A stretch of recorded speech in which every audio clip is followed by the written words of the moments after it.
Ito namin tinikling, si Tita Olive, saka si Arlene.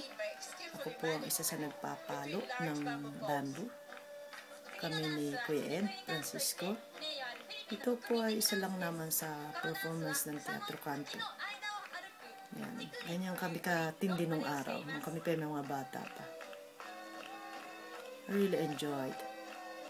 It's really fun.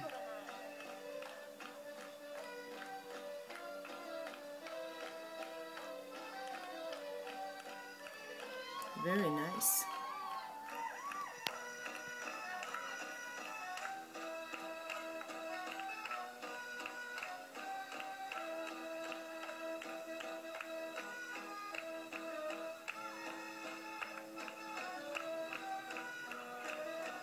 Alright, nakita niyo po ang inyong lingkod, ang nagpapalo ng kawayan.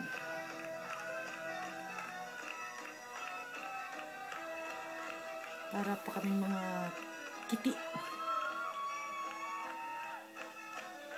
Galing talaga ni Tita Olive at ni Arlene.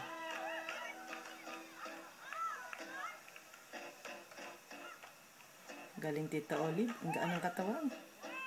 Yes, go for it, Arlene. Yan lang po ay binabahagi ko sa inyo ang aming mga nakaraan upang ipakita na kung gaano ka-importante ang ating mga buhay na pinagdaanan at ginagampanan sa ating community as a public service. Wow, galing talaga Tita Olive. Super sugoy. Pa-smile pa siya kahit siya nagsasayaw. Ang galing. Ole! Yes. Pil na pil ko po. Ayan. The Filipino music develops. Okay.